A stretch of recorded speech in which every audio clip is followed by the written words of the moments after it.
जो इशू है या जो मेन मुद्दा है जिसके बारे में मैं डिस्कशन करना चाहूँगा आपसे, ये है स्पेशल समरी रिवीजन। जैसा आपको पता है कि 2018 के बाद और उसके बाद जब यूटी बना 2019 में हमारा J&K state, UT of Ladakh and UT of J&K में कन्वर्ट हुआ। उसके बाद डिलिमिटेशन कमीशन का गठन हुआ और डिलिमिटेशन कमीशन ने अपनी रिपोर्ट 5 मई 2022 को सबमिट की। 2022 5 मई को ये रिपोर्ट सबमिट हुई और उसके बाद law ministry government of India ने उसको 20 मई से इफ़ेक्टिव कर दिया। तो अब जो डिलिमिटेशन कमीशन का जो ऑर्डर है वो इफ़ेक्टिव है स्टेट में।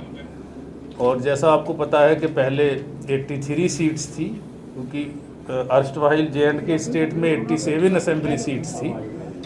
फिर जब बाइफर्केशन हुआ यूटीज़ में तो 4 लद्दाख की थी, तो वो कम हो गई थी, 83 हो गई थी। डिलिमिटेशन के बाद 90 सीट्स टोटल हो गई हैं असेंबली में J&K यूटी की, और जिसमें से 7 रिजर्व हैं। जैसे पहले भी 7 थी, अभी भी 7 है शेड्यूल कास्ट के लिए, और पहली बार शेड्यूल ट्राइब्स के लिए रिजर्वेशन हुआ है जो 9 सीट शेड्यूल ट्राइब्स के लिए रिजर्व है। सो ये पोजीशन है। इसके बाद एक बहुत मैसिव एक्सरसाइज हमें करनी है, जो हम कर रहे हैं, शुरू कर दी है, कि जो इलेक्टोरल रोल है उसका समरी रिवीजन हमें करना है। पहले तो हमें इलेक्टोरल रोल को, वोटर लिस्ट को नई कॉन्स्टिट्यूएंसी के हिसाब से बनाना है, बिकॉज जितनी भी कॉन्स्टिट्यूएंसीज हैं ऑल 90, उनमें जो पुरानी भी हैं, जो अब रिकॉन्स्टिट्यूट हुई हैं, सभी में कुछ ना कुछ चेंज आया है। तो all 90 constituencies have gone some massive changes, some created new, और कुछ में माइनर चेंजेज आए। तो अभी हमें इलेक्टोरल रोल को पुरानी असेंबली कॉन्स्टिट्यूएंसीज से नई असेंबली कॉन्स्टिट्यूएंसीज में मैपिंग करनी है। वही काम जोर शोर से यहाँ पे चल रहा है। उसके बाद स्पेशल समरी रिवीजन का काम शुरू होगा। तो अभी जो हम एक्टिविटीज़ कर रहे हैं ये प्री SSR एक्टिविटी, इसमें हमारा जो पोर्टल है ERO नेट, उस पर हमारे IT इंजीनियर्स काम कर रहे हैं, और सभी डिस्ट्रिक्ट्स में ये DIOs के सौजन्य से भी काम हो रहा है। इसीलिए मैं आपसे रूबरू होना चाहता था कि अब चूँकि स्पेशल समरी रिवीजन 4 साल बाद हो रहा है, लास्ट समरी रिवीजन 1 जनवरी 2019 के आधार पे हुआ था।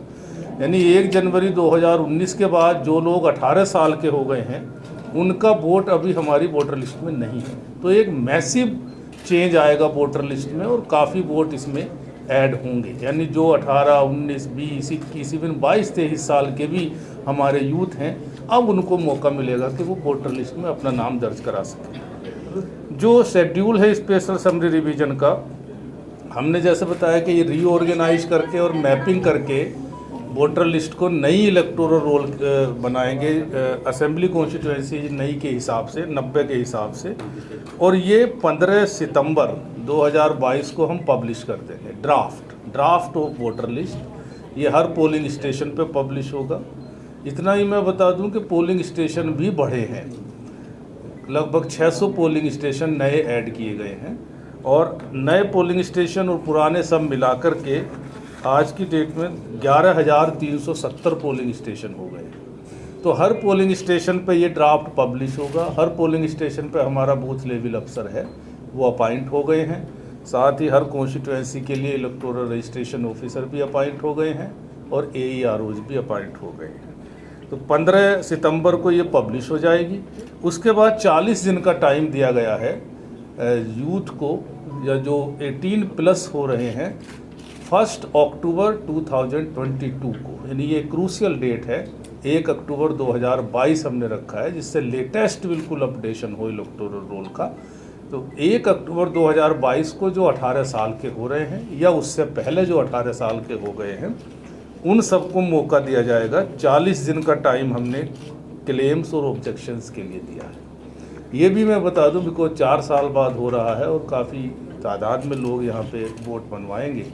तो नॉर्मल समरी रिवीजन में 30 दिन का टाइम होता है, यहाँ पे 40 दिन का स्पेशल 10 दिन एक्स्ट्रा दिए गए हैं, जिससे सब अपना अप्लाई कर सकें। अक्टूबर लास्ट डेट है क्लेम्स और ऑब्जेक्शंस की, और इस समरी रिवीजन के दौरान हर कॉलेज में, हर हायर सेकेंडरी स्कूल में, हाई स्कूल में, यूनिवर्सिटीज़ में, जो इंजीनियरिंग कॉलेजेज हैं, ITIs हैं, पॉलीटेक्निक्स हैं, पंचायत्स में, हर जगह कैंप लगाए जाएंगे जिससे लोगों को भरपूर मौका मिले। 2 मोड हैं, आप ऑफलाइन भी फार्म भर सकते हैं। 4 फार्म बहुत क्रूशियल है। फॉर्म 6 अगर किसी को अपना नाम ऐड कराना है वोटर लिस्ट में। फॉर्म 7 अगर किसी का नाम डिलीट होना है, लोग माइग्रेट कर जाते हैं या डेथ हो जाती है। फॉर्म 8 अगर किसी भी तरह का करेक्शन आपको अपने नाम में कराना है, सपोज किसी का एपिक कार्ड चेंज करना है, किसी के पेरेंटेज में कुछ गलती है, तो जो भी अगर कोई करेक्शन कराना चाहे अपने डिटेल्स में, वो फॉर्म 8 के जरिए कर सकते हैं। और एक नई चीज़ इस बार हो रही है, पहली बार, कि आधार नंबर के साथ वोट को लिंक किया जा रहा है। यानी अब जो वोटर लिस्ट में हर वोटर के सामने उसका आधार कार्ड भी लिंक होगा। तो एक नया फॉर्म है, फॉर्म 6B, वो सभी वोटर्स को भरना है। यानी जो आज की डेट में वोटर लिस्ट में नाम है उनको वो फॉर्म भरना है, और जो नए वोट बनेंगे उनके फॉर्म 6 में ही वो कॉलम रखा गया है आधार नंबर का। तो ये एक नई चीज़ हो रही है। तो 25 अक्टूबर के बाद हमें 20-25 दिन का टाइम दिया गया है EROs को, जो उसका डिस्पोजल करेंगे क्लेम्स को, और 25 नवंबर 2022 को ये फाइनल इलेक्टोरल रोल हम constituency wise, polling station wise जारी कर देंगे। तो ये जो है शेड्यूल है। 3-4 चीज़ें नई हुई हैं जो मैं बताना चाहूँगा अपने सभी मतदाताओं को और अपने सभी जो प्रोस्पेक्टिव वोटर्स हैं, यूथ हैं। एक तो जैसा मैंने बताया कि 4 साल से नहीं हुआ था समरी रिवीजन, तो ये एक अपॉर्चुनिटी है सभी के लिए, और ये मैं चाहूँगा कि सभी इसमें जो है एनरोल हो जाए, जो भी 18 साल के हो रहे हैं। तो एक तो पहली चीज़ ये है। दूसरी चीज़, जैसा मैंने बताया, आधार के साथ लिंकेज हो रहा है। तो इस बार हम वोटर ID कार्ड भी जो देंगे वोटर्स को, वो नए सिक्योरिटी फीचर्स के साथ देंगे, बहुत लेटेस्ट और बहुत अच्छा कार्ड वो हम वोटर्स को देंगे। और जो तीसरी चीज़ ये है कि जैसे नई कॉन्स्टिट्यूएंसीज बनी हैं, नए पोलिंग स्टेशंस बने हैं, तो पब्लिसिटी की काफ़ी ज़रूरत है। तो हम मैसिव स्वीप कैंपेन लॉन्च करेंगे आज के बाद।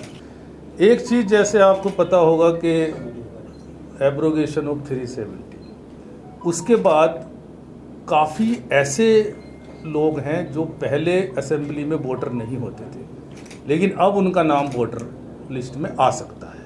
तो एक वो भी बड़ी तादाद में लोग अब आ सकते हैं अपना वोट दर्ज कराने के लिए। उसके लिए सिंपल है, जो रूल है पूरे कंट्री में, रिप्रेजेंटेशन ऑफ पीपल्स एक्ट में रूल है कि person should be ordinarily residing in the UT। जहाँ पे भी वो वोट बनवाना चाहता है वो वहाँ पे ऑर्डिनरीली रिजाइड करना चाहिए। ऑर्डिनरीली रिजाइड करने का जो डिसीजन है वो ERO को लेना है, जो वहाँ इलेक्टोरल रजिस्ट्रेशन ऑफिसर है या AEROs हैं कॉन्स्टिट्यूएंसीज में, वो इस बात को देखेंगे कि भाई ये यहाँ पे ऑर्डिनरीली रहता है, यहाँ पे इसकी नौकरी हो सकती है, वहाँ पे वो एजुकेशनल पर्पज़ के लिए भी रह सकता है, लेबर पर्पज़ के लिए भी रह सकता है, बिजनेस पर्पज़ के लिए भी रह सकता है। यानी परमानेंट रेजिडेंट होने की आवश्यकता अब नहीं है। तो ऐसे बहुत सारे वोट अब वोटर लिस्ट में ऐड होंगे। एक और जो नई चीज़ है, जो सर्विस वोटर्स हैं, हमारे यहाँ के काफ़ी लोग दूसरे स्टेट्स में काम करते हैं, तो वो उनको ऑप्शन पहले भी था, अब भी है।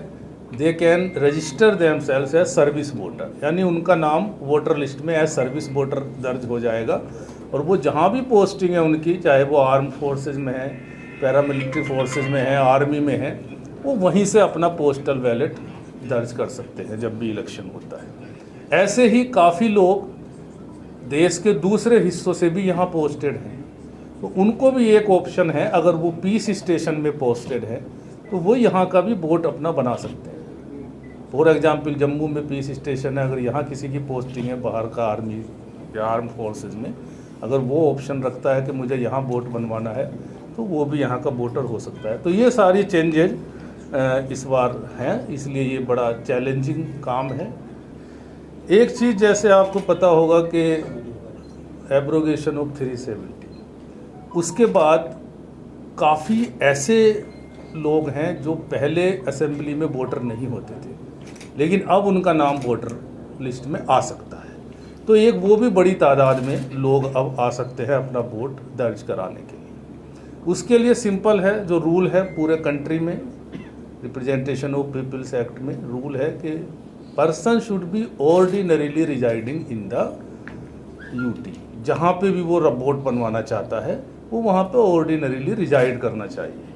ऑर्डिनरीली रिजाइड करने का जो डिसीजन है वो ईआरओ को लेना है, जो वहाँ इलेक्टोरल रजिस्ट्रेशन ऑफिसर है या एईआरओज हैं कॉन्स्टिट्यूएंसीज में, वो इस बात को देखेंगे कि भाई ये यहाँ पे ऑर्डिनरीली रहता है, यहाँ पे इसकी नौकरी हो सकती है, वहाँ पे वो एजुकेशनल पर्पज़ के लिए भी रह सकता है, लेबर पर्पज़ के लिए भी रह सकता है, बिजनेस पर्पज़ के लिए भी रह सकता है, यानी परमानेंट रेजिडेंट होने की आवश्यकता अब नहीं है। तो ऐसे बहुत सारे वोट अब वोटर लिस्ट में ऐड होंगे। एक और जो नई चीज़ है, जो सर्विस वोटर्स हैं, हमारे यहाँ के काफ़ी लोग दूसरे स्टेट्स में काम करते हैं, तो वो उनको ऑप्शन पहले भी था, अब भी है, they can register themselves as service voter, यानी उनका नाम वोटर लिस्ट में एज सर्विस वोटर दर्ज हो जाएगा। और वो जहाँ भी पोस्टिंग है उनकी, चाहे वो आर्म फोर्सेज में है, पैरामिलिट्री फोर्सेज में है, आर्मी में है, वो वहीं से अपना पोस्टल बैलेट दर्ज कर सकते हैं जब भी इलेक्शन होता है। ऐसे ही काफ़ी लोग देश के दूसरे हिस्सों से भी यहाँ पोस्टेड हैं, तो उनको भी एक ऑप्शन है, अगर वो पीस स्टेशन में पोस्टेड है तो वो यहाँ का भी वोट अपना बना सकते हैं। फॉर एग्जाम्पल जम्मू में पीस स्टेशन है, अगर यहाँ किसी की पोस्टिंग है बाहर का आर्मी या आर्म फोर्सेज में, अगर वो ऑप्शन रखता है कि मुझे यहाँ वोट बनवाना है तो वो भी यहाँ का वोटर हो सकता है। तो ये सारी चेंजेज इस बार हैं, इसलिए ये बड़ा चैलेंजिंग काम है।